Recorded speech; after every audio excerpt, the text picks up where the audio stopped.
Hello. இன்னைக்கு நம்ம ஒரு சூப்பரான விஷயத்த பத்தி பேச போறோம்.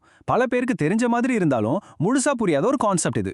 ஆமாங்க, நம்ம சோர்ஸ் டேட்டாவுல இருந்து ரெண்டு முக்கியமான விஷயங்களை இன்னைக்கு நம்ம அலச போறோம். ஒன்னு, கூட்டு வட்டி, அதாவது காம்பவுண்டிங்கோட அபாரமான சக்தி. ரெண்டாவது, எதையுமே தள்ளி போடுறதால நம்ம கட்ட வேண்டிய கண்ணுக்கு தெரியாத ஒரு பெரிய அபராதம். ஃபைனான்ஸ் இன்வெஸ்ட்மெண்ட் அப்படின்னாலே கணக்கு, கஷ்டமான வார்த்தைகள்னு பயப்பட வேண்டாம். எந்த ஒரு டெக்னிக்கல் வார்த்தையும் இல்லாம ரொம்ப ரொம்ப சிம்பிளா இதை புரிஞ்சுக்க போறோம். வாங்க உள்ளே போகலாம். சரி, முதல்ல ஒரு கேள்வி. உங்க பணத்தை எதிலுமே இன்வெஸ்ட் பண்ணாம அப்படியே வச்சிருந்தா என்ன ஆகும்னு நினைக்கிறீங்க? நம்ம பணம் சேஃபா பேங்க்ல தூங்கிட்டு இருக்குன்னு நாம நினைப்போம். ஆனா உண்மை அது கிடையாதுங்க.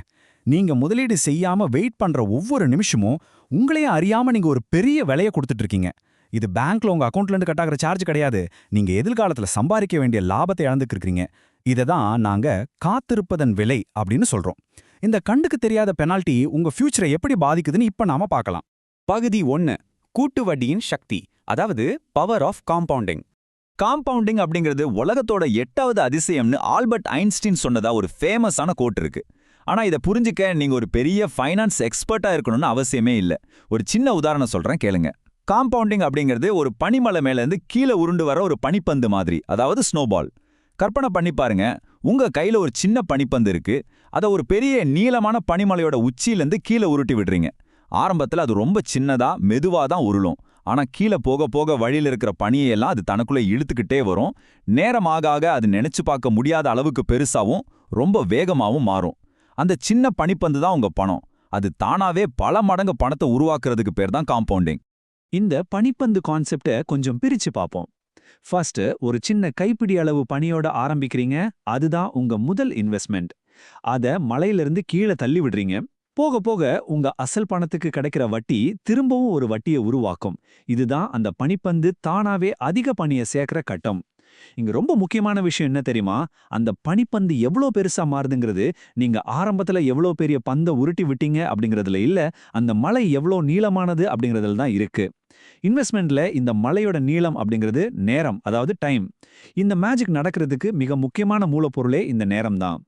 பகுதி 2. காத்திருப்பதன் விலை. இப்போ காம்பவுண்டிங்னா என்னன்னு நமக்கு தெளிவா தெரிஞ்சிருச்சு. சரி, அந்த பனிப்பந்தை உருட்டி விடாம நாளைக்கு பாத்துக்கலாம், அடுத்த வருஷம் பாத்துக்கலாம்னு தள்ளி போட்டா என்ன ஆகும்? தள்ளி போடுறது நம்ம மனித இயல்பு தான். ஆனா இன்வெஸ்ட்மெண்ட்டை பொறுத்த வரைக்கும் அது ரொம்ப ஆபத்தானது. இத புரிஞ்சுக்க ரெண்டு பேரோட கதையை பார்ப்போம்.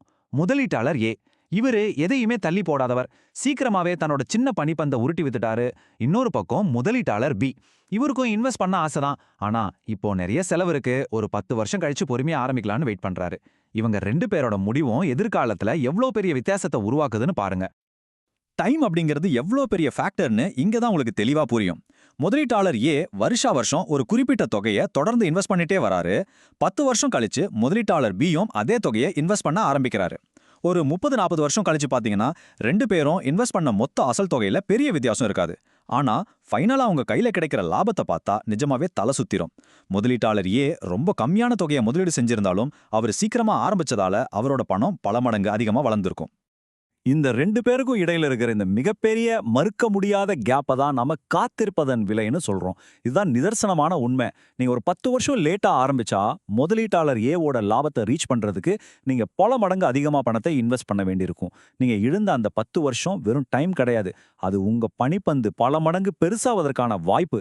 உங்களோட அந்த தாமதம் எதிர்காலத்துல பல லட்சங்களை, ஏன் கோடிகளை கூட உங்ககிட்ட வந்து பறிச்சிரும். இதுதாங்க டிலே பண்றதோட உண்மையான ஆபத்து. இந்த இறுதி முடிவை கம்பேர் பண்ணும்போதே உங்களுக்கே ஒரு ஆஹா மொமெண்ட் கிடைக்கும். லேட்டா ஆரம்பிச்சவர் சீக்கிரமா ஆரம்பிச்சவரை விட அதிகமா கஷ்டப்பட்டு நிறைய பணத்தை இன்வெஸ்ட் பண்ணியிருந்தாலும் அந்த ஆரம்பகால முதலீட்டாளரோட வளர்ச்சியை அவரால் தொடவே முடியாது. ஏன்? ரொம்ப சிம்பிள். அந்த மேஜிக் பொருளான நேரத்தை அவர் கோட்டை விட்டுட்டாரு. லேட்டா ஆரம்பிக்கிறவர் தன்னோட பனிப்பந்த ஒரு சின்ன குன்று மேல தான் உருட்டி விடுறாரு. அவருக்கு அந்த பெரிய மழை கிடைக்கல. அதனால பனிப்பந்து பெருசா வளர்றதுக்கு டைமே இல்ல. பகுதி 3. ஆரம்பத்திலேயே முதலீடு செய்ய தொடங்குங்கள். இதுவரைக்கும் நாம வெயிட் பண்றதால வர்ற ஆபத்துகளை பத்தி ஒரு அலர்ட்டான விஷயமா பார்த்தோம். சரி, இதுக்கு என்னதான் தீர்வு? புதுசா இன்வெஸ்ட் பண்ண நினைக்கிறவங்களுக்கு ரொம்ப ரிலாக்ஸான ஒரு விஷயத்தை இப்ப சொல்றேன். உங்க இன்வெஸ்ட்மெண்ட் பயணத்தை சீக்கிரமா ஆரம்பிங்க. அவ்வளவுதான். நிறைய பேர் நினைச்சிட்டு இருக்காங்க இன்வெஸ்ட் பண்ண நிறைய பணம் வேணும்னு. அது சுத்தமான போயிங்க. உங்ககிட்ட இருக்கிற பணத்தை விட நீங்க கொடுக்கிற நேரம் பல மடங்கு சக்தி வாய்ந்தது. நீங்க மாசம் ஒரு சின்ன தொகையை இன்வெஸ்ட் பண்ணா கூட போதும். ஆனா அதை எவ்வளோ சீக்கிரம் ஆரம்பிச்சு எவ்வளோ காலம் தொடர்றீங்க அப்படிங்கிறது தான் உங்க வெற்றியை தீர்மானிக்குது. சின்ன தொகையா இருந்தாலும் அதுக்கு நிறைய டைம் கொடுங்க. சரி, இன்னைக்கு நீங்க என்ன பண்ணணும்? இந்த 3 சிம்பிளான ஸ்டெப்ஸை ஃபாலோ பண்ணுங்க. ஃபர்ஸ்ட், எதையும் தள்ளி போடுறது உங்க பணத்தை நெருப்புல போடுறதுக்கு சமம் அப்படிங்கறத புரிஞ்சுக்கோங்க. அதுக்கான விலைய உணர்ந்துக்கங்க. செகண்ட், உங்க முதலீடு அப்படிங்கிற விதைய உடனே இன்னிக்கே தூவுங்க. அதாவது ஒரு சின்ன இன்வெஸ்ட்மெண்ட்டை உடனே ஸ்டார்ட் பண்ணுங்க. தேர்ட், விதைச்ச உடனே ரிலாக்ஸா பின்வாங்கிக்குங்க.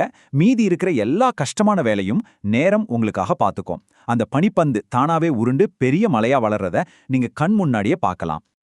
இந்த முழு அனாலிசிஸோட சாராம்சமும் இந்த ஒரு வரியில அடங்கிடுச்சு பாருங்க. நீங்கள் ஆரம்பத்திலேயே தொடங்கும் போது மட்டுமே கூட்டு வட்டியின் உண்மையான சக்தி வெளிப்படும். கணக்கு எப்பவுமே பொய் சொல்லாதுங்க.